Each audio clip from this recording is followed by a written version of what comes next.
Okay, let's do this. All right. So I hope everyone is having a great weekend. I've had a pretty busy week. Let's see, in less than the last week, I have driven over 2,300 miles and I have been through 7 states. So anyway, lots of driving. But you guys don't care about that. So let's talk about what we're going to talk about tonight. Let's go ahead and introduce the topic. So what I want to do tonight is I want to address something that a lot of people bring up, and I think that they are right to do so. And I'm going to read a little bit of a Substack that I have written. I'm going to kind of, interrupt myself, offer a little bit of commentary, and then return to read a little bit more. And I won't read the whole thing, but I'll read certain portions of it because I wrote this about 2 years ago, but it's important that we come back to it periodically, and maybe even that I update some of my thoughts. So it's been a while since I've read this piece in its entirety since I wrote it.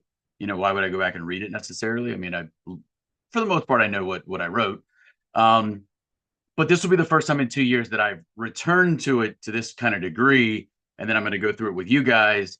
And so we'll see if I largely feel the same, or if I have any updates. Now, I can already tell you, yes, I largely feel the same. But maybe in reading it with you guys, maybe there will be some things that jump out at me that I might say, hey, you know what? Here's something that I did not say then that I now think, or whatever. So the piece is called Ideas. All right. So the piece is called Can We Still Save the Country? I was about to read you guys the title of my Substack. My Substack is called Ideas and Actions. And if you are not a subscriber to my Substack, you're wrong. Just kidding, but not really. You guys should go read this, and I'll link this down below. But let's go ahead and go through this. So this piece is called Can We Still Save the Country? And I wrote this about 2 years ago. So the reason I want to touch on this is because, as I was about to say, a lot of people um, they want to be solutions oriented, which I think is great. Now, in saying that, a lot of people think that I focus a lot on the problem, and maybe that's true, maybe it's not, whatever. But I do think that if you're going to be solutions oriented, then you have to have a sufficient appreciation for the true scope of the problem, which I think most people do not have. And so if people feel that I focus a lot on the problem, perhaps it's for that reason. That said, yes, we do need to think about solutions. So when people ask me or ask others or just in general say, hey, but what are the solutions? I do think that that's a valid critique. Now, I do think that I talk plenty about solutions, whether it's in the stuff that I write, whether it's in the interviews that I've done, or whatever. Maybe people aren't necessarily aware of that. But I also do focus quite a bit on the problem because I also think that that is the first step. And if we don't appropriately frame the problem, we can't get to solutions. And right now, when we talk about the society in the collective, we aren't anywhere close to properly framing the problem, which means we're not anywhere close to coming up with systemic solutions on a large scale. Now, individuals or families or certain small communities are coming up with solutions that may work, and I applaud those. But hopefully, we can get more people to apply um, more large scale, more permanently enduring solutions. All right, so enough preamble. So this piece is called Can We Still Save the Country? And I put this on my Substack on April 5th, 2023. All right, so I'm reading now. The United States is in a state of collapse. We can quibble over the degree to which this collapse has already happened or is still in the process of occurring. However, most honest observers would admit that our core institutions have become so degraded that some may be irreparably damaged. Others are so corrupted that only immediate and extensive repair could possibly salvage them. Anyone who argues that the U.S. is still a free, sovereign land holding firm to its founding principles is either blind or a liar. Okay, let me just stop right there for a moment. Yeah, I still hold to all of that. I think all of that is true, and I think that is the proper way to set up, what I'm going to go into next year. Okay, now I'm reading again. It is my firm belief that if we're going to save America, in whole or in part, it will require a comprehensive review of our political and legal systems, as well as the philosophical, cultural, and even theological foundations behind them. This review would require the scrutiny of an audit, though in this case, the objects of the review would be our own laws, systems, and actions throughout our history. The appropriate persons would examine our systems and codes with the meticulous eye of a detective investigating what has transpired and why. Okay, let me pause right there. So I don't know if audit is the proper word that I've used here. I kind of went over this in my mind. So this is an idea I've been kicking around for a while. Everything that I'm about to lay out in this, but in my mind, the best word that I could come up with is audit because of how meticulous this review needs to be. And I'm about to lay out kind of what I want to have happen. And what I want you to keep in mind is um, what I'm about to lay out is, as much as anything else, it is a thought experiment. Okay. Do I believe that there are practical applications? Yes. But this is a thought experiment. Just keep that in mind as we go through this. Okay. So I'm going to start reading again.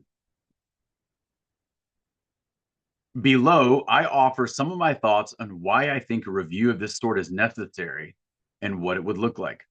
As always, these are my thoughts on the idea at this moment in time. I think about this often, so my thoughts are always open to refinement as I parse through certain notions or come into contact with additional information. As for a comprehensive audit, I am not predicting that such a review will occur. I concede that the idea seems highly unlikely to materialize. My assertion is merely that it needs to occur. I think it's essential for the health of our country. First, we need a collective acknowledgement of just how far we have departed from our founding principles upon which the government was established. Second, without a clear picture of where we are and where we as a nation want to go, there is no way we can fight the collapse that is upon us. Whether you personally believe that our nation is the victim of sinister networks deliberately seeking her demise, or merely suffering the natural effects of political, cultural, and societal entropy, I believe the former, but don't discount the latter as well. Something must be done to correct the path we find ourselves on. Hence the need for a comprehensive review of our history, systems, and the construction of a plan for the way forward. Now, let me pause right there.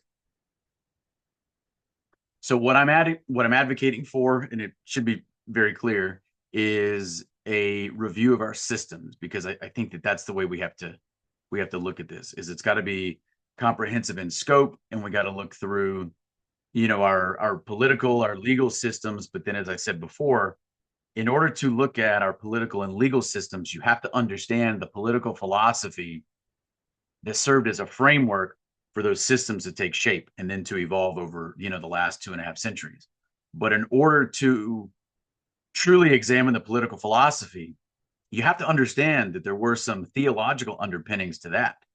Everyone has some sort of cosmology that they subscribe to, and I would say the same thing for society, even societies that consider themselves to be, non-religious in nature, truly secular. But there's still some sort of cosmology that they subscribe to as a society. The same thing with individuals, even individuals who are atheists. Well, again, there's still there's something behind their worldview or the way that they view the world.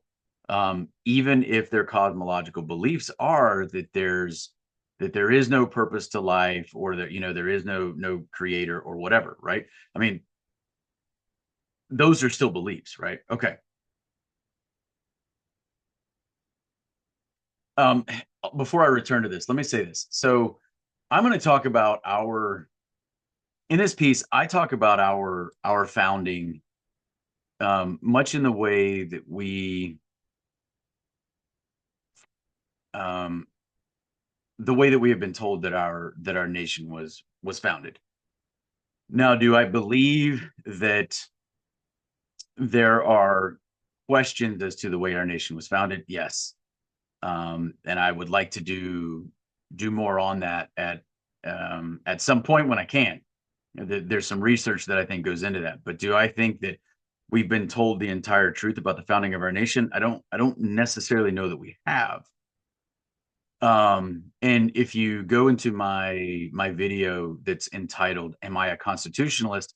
I kind of go through some of my ideas on the Constitution, and I come away and I say, well, yeah, I mean, I am a constitutionalist, and of course, I took an oath to the Constitution for throughout my military career.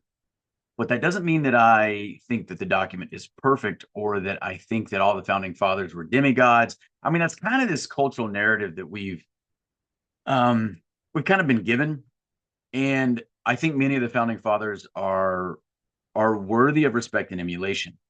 I do think others have some serious problems, and I don't think that the mindset of the founding fathers was as monolithic or as unitary in content as we're often led to believe. And if you then say, well, yeah, of course, you have the two major factions, the Federalists and the Anti-Federalists, that's very true. And a lot of people don't even necessarily understand that, though I do think it's a little bit more complex than even that. But do I think that there were some individuals with sinister ideas and notions and objectives, even at the very beginning, that were present and may have had some influence in what happened? Sure. Do I think, however, that many of the principles that our nation was founded upon are virtuous? Yes, I do. And so as I'm writing this, I am I'm writing kind of adhering to the presupposition that there are virtues, there are bedrock values inherent to our nation and its history that we should seek to realign with. Now, that doesn't mean that they're perfect. That doesn't mean that there's not the problematic history, even all the way back kind of to the beginning of our nation, that we probably need to come to terms with, that most people don't even collectively not acknowledge. But there's virtue there that we should also try to adhere to while we try to come to terms with with other issues. So I just want to kind of put that out there, just so you guys kind of understand that larger frame within which I am writing this. So let's return to the piece here. In this piece, I am referring specifically to a review that occurs via a convention at the national level. The states are free to hold their own individual conventions and assess their own systems, but here I am referring to an audit of U.S. systems. At the same time, I withhold opinion on any of the various movements currently in progress that aim to conduct conventions of some sort. In the abstract, I feel that a convention is essential to any positive way forward, but I feel no obligation to comment here on any specific group that might be attempting to convene at this time. Okay, let me pause. What do I mean? So you guys have heard of a convention of states or other conventions or whatever. And there are a lot of people who think that's a great idea, and other people think that that's problematic, that is potentially quite dangerous. Now, and I'm not making an opinion on any specific convention. Again, I try to make very clear I'm only talking about this idea in the abstract. And again, as much as I'm talking about anything practical, I am putting this forward as a thought experiment for us to engage in. Okay. And ideally, again, not that I'm a very important person, but ideally I would like to stimulate some dialogue. We need to discuss these ideas. We need to discuss the way that our systems have come to be the way that they are and what we should do from this point forward. So why would a convention of the states be a good idea potentially? Well, first of all, remember that how did we get our current constitution? Well, our current constitution came as a result of the Philadelphia Convention, in the summer of 1787. Now, could a convention come together and relook our current constitution and make changes? Yes, of course. Of course. I mean, there's that is completely permissible. There's nothing that would preclude the states from doing that, for sure, of course. And it's been done before. The original intent of the Philadelphia Convention in 1787 was to propose changes to the Articles of Confederation. Now, what happened? Well, they showed up there and they went far beyond their charter. They were supposed to propose changes to the Articles of Confederation. In the end, what they did was they drafted an entirely new constitution. So whether that was right or wrong or whatever, but that is what happened. And then that constitution, of course, would be ratified. So could the states come together and hold a new convention and correct a lot of what's been going on for the last 2.5 centuries? Yes, they could. Now, would they? That is an entirely different question. Okay. And that's where other people say, hey, listen, but here's what would happen in reality if the states were to get together, because the states also can't be trusted. An idea that I agree with.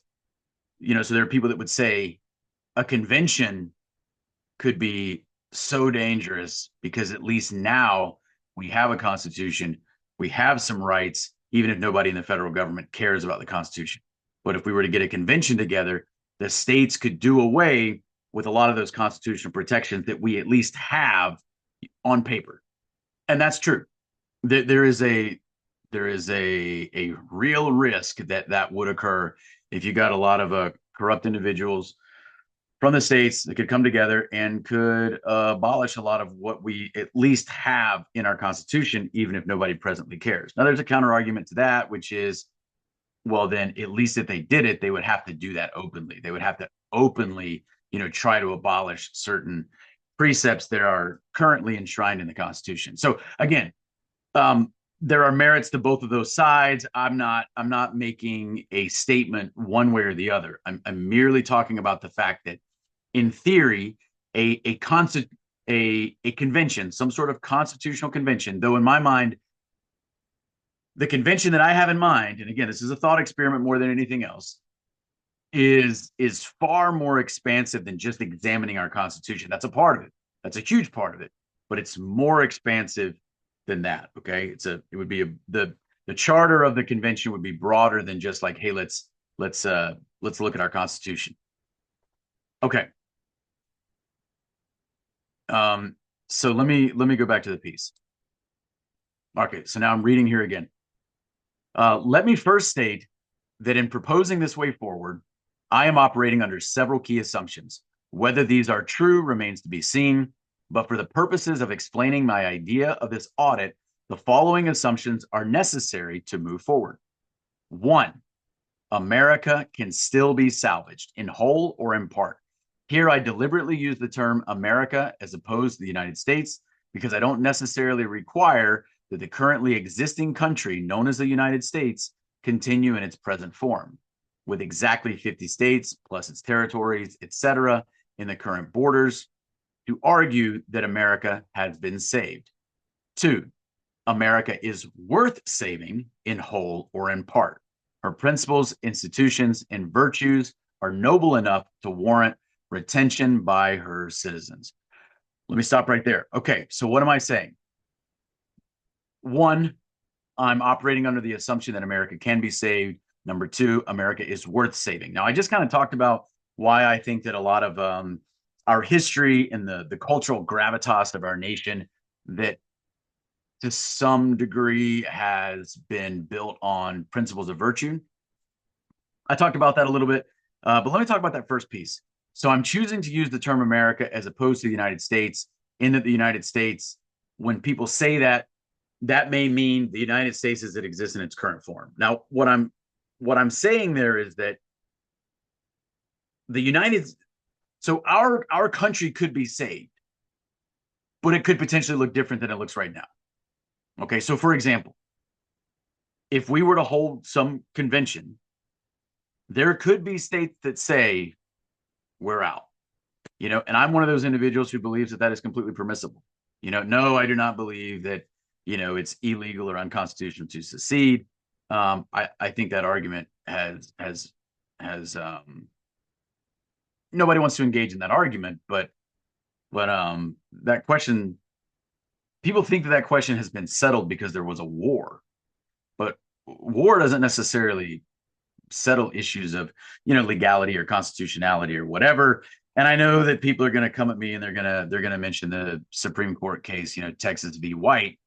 But I don't think that that truly settled the issue either. And I also don't think that you can expect an organ of the federal government, in this case, the Supreme Court, to make a decision right after the quote unquote Civil War that would invalidate the union's position in that war. Like, that's not going to happen. Like, the federal government is not going to come out and say after the war, hey, that war was totally illegal. So that's why, do I think that every single decision the Supreme Court has made is right and just and legally sufficient? No, of course not.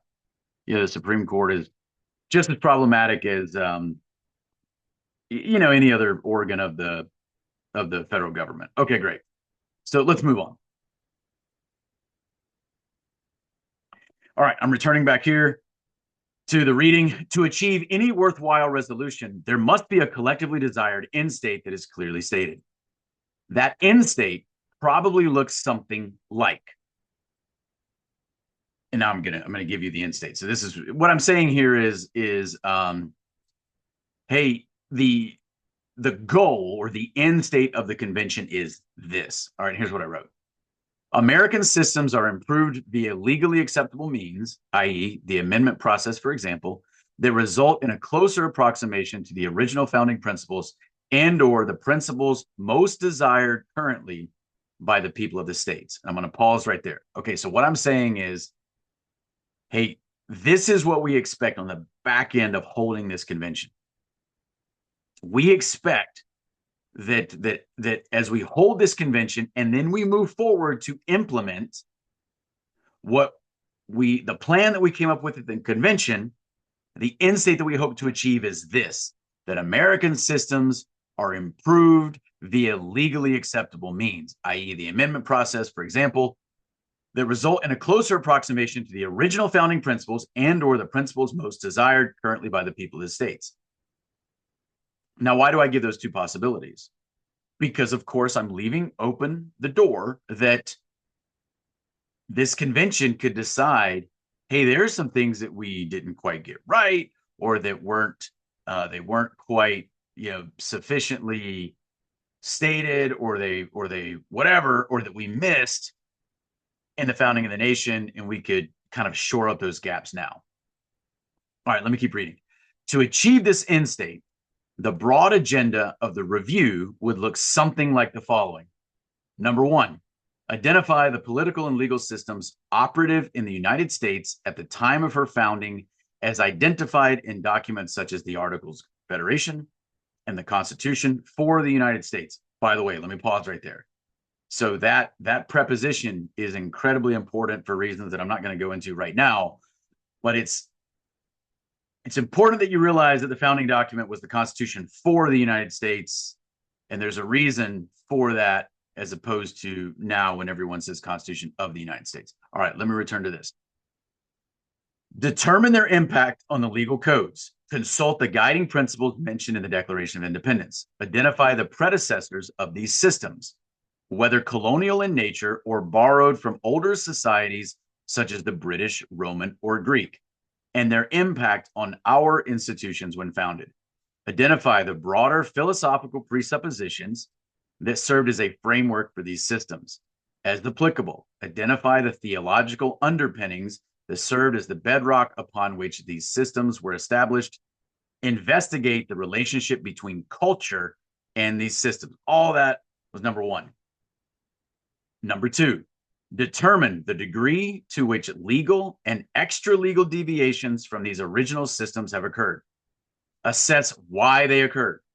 Perform a comparative analysis of the current status of our systems with the original design of those systems as outlined in our founding documents. So you got to understand the origin of our systems, okay? Which means you look at our founding documents, but then you also look at, well, what are the historical and cultural antecedents that led to the origin of our systems. That's why I was saying you could look at, British antecedents, or you could go back even earlier. I mean, obviously a lot of our government was founded on, principles of the Roman Republic for good or bad, but, they were.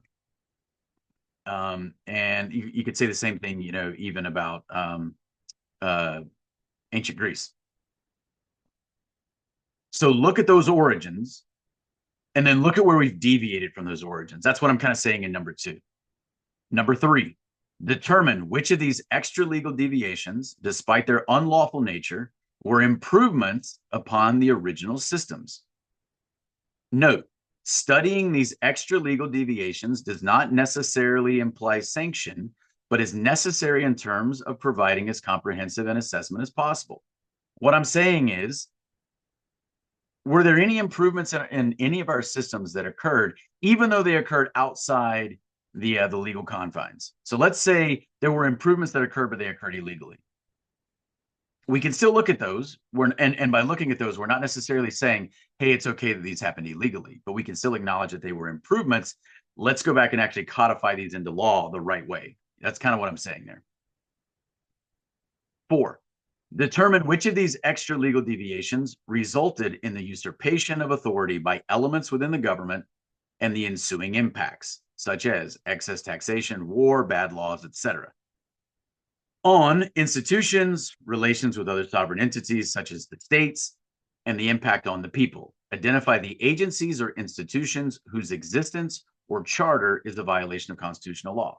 All right. So look at things that were done illegally, look at where they created problems, and then look at which portions of the federal government should not even legally exist. That's what I'm saying there. All right, let's go to number 5. Identify the legal and/or political gaps that resulted in these deviations. Identify enforcement shortfalls that may have also resulted in these deviations. All right, what do I mean there?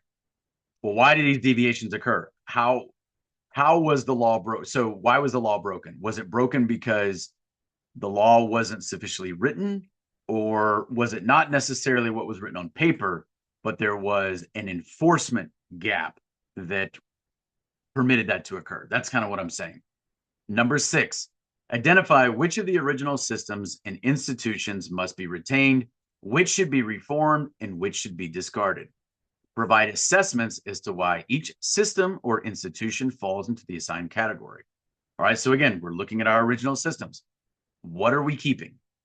What are we keeping but changing? And what are we getting rid of? All right. Number 7, recommend mechanisms through which system improvement can be achieved.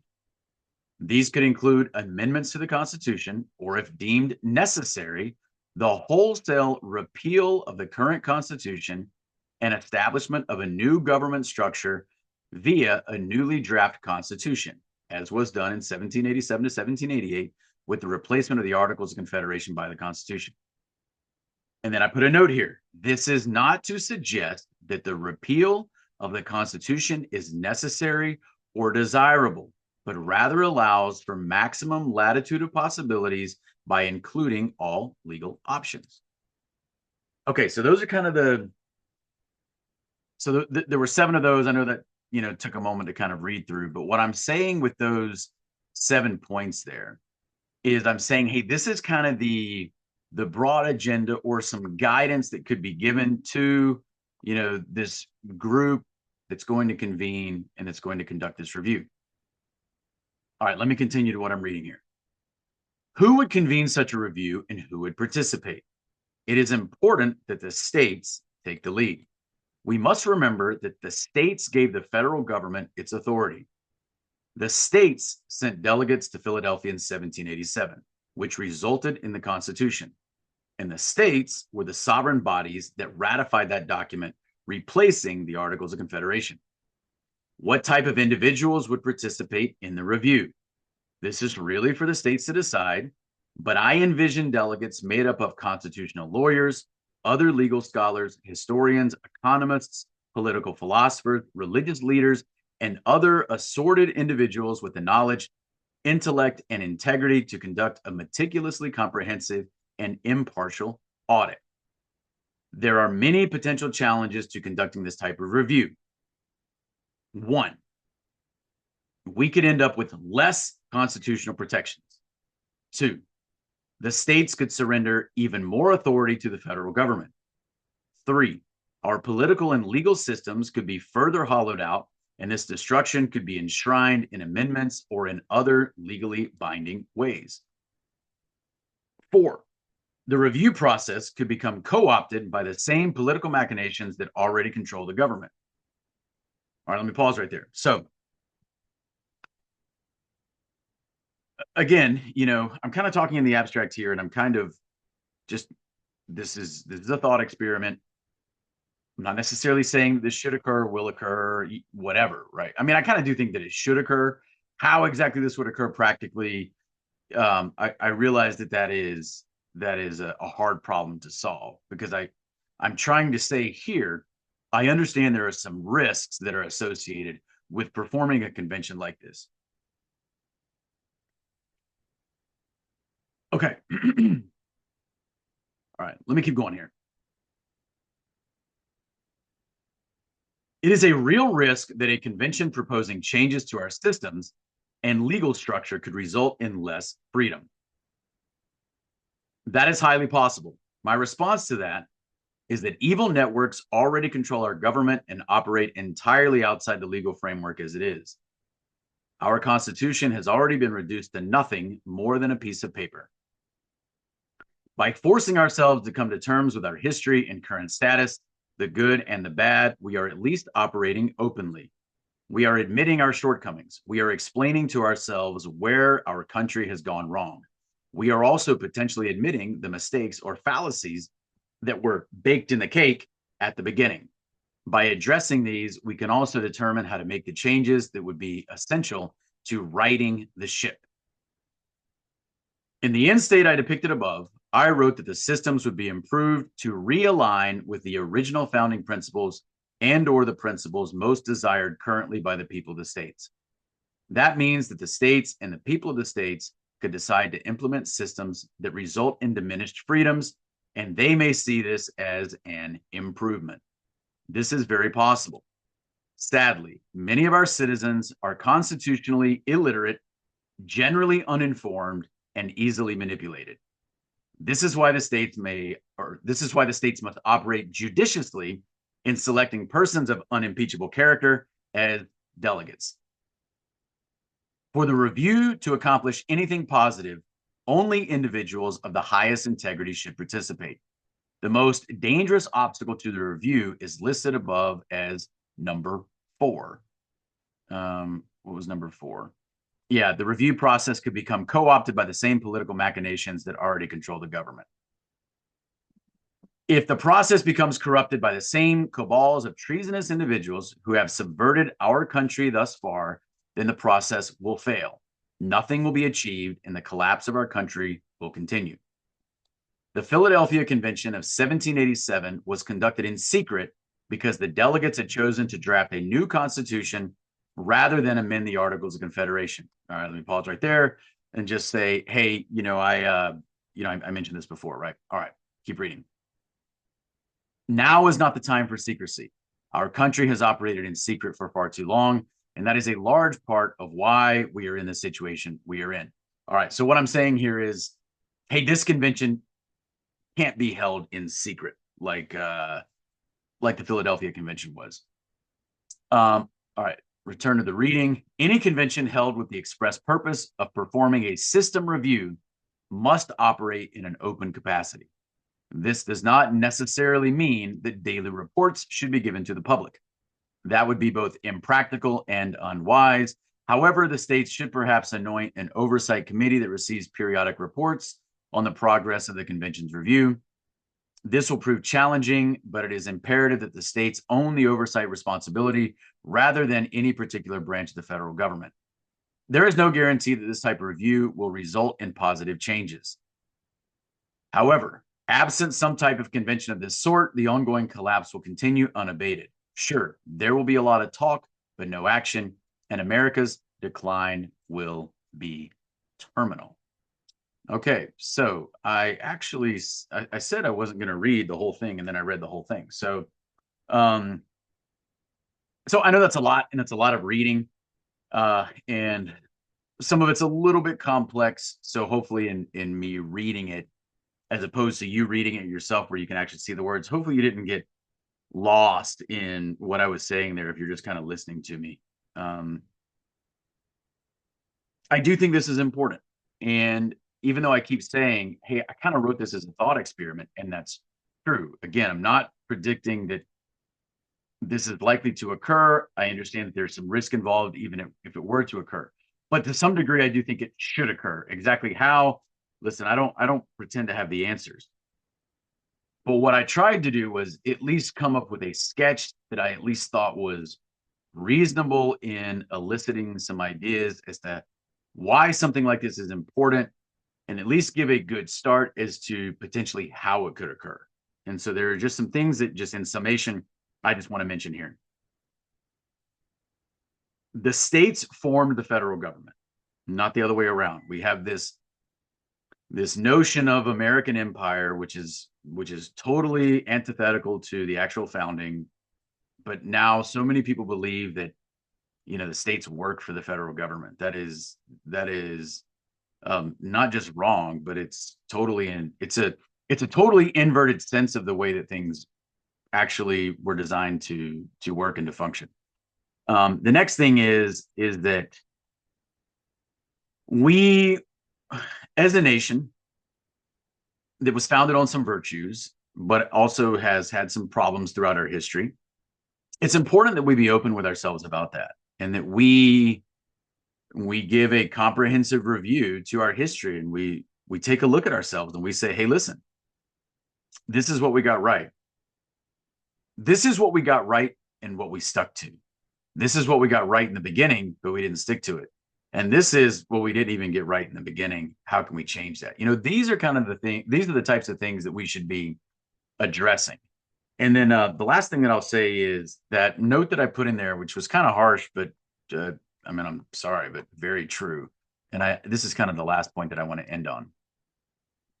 So I said, okay, many of our citizens are constitutionally illiterate, generally uninformed, and easily manipulated. Yeah, I said that. I wrote that. Why? Because it's true. I mean, I'm sorry, but it's true. It's the majority of our citizens. And that's unfortunate. So let's make sure that we, myself, all of you out there, let's not fall into that category. Let's understand our history, the good, the bad. Let's understand the framework within which our political, legal, and other systems were developed. Let's understand the historical and cultural antecedents that gave rise to those. And let's figure out what makes the most sense for us to move forward in a way that permits our nation to be aligned with truth and to provide freedom for its citizens. So thanks for bearing with me. I hope you guys got something out of that. And I would ask you, even though I read through the piece in its entirety, I would ask you to. I'm going to put the link, down in the description below. So go back to that. I'd appreciate it if you guys did, and read through that. And then I also would appreciate it if you would share both the Substack and this video. So thanks. I really appreciate it. And please like and share the video, like I just said. Thank you.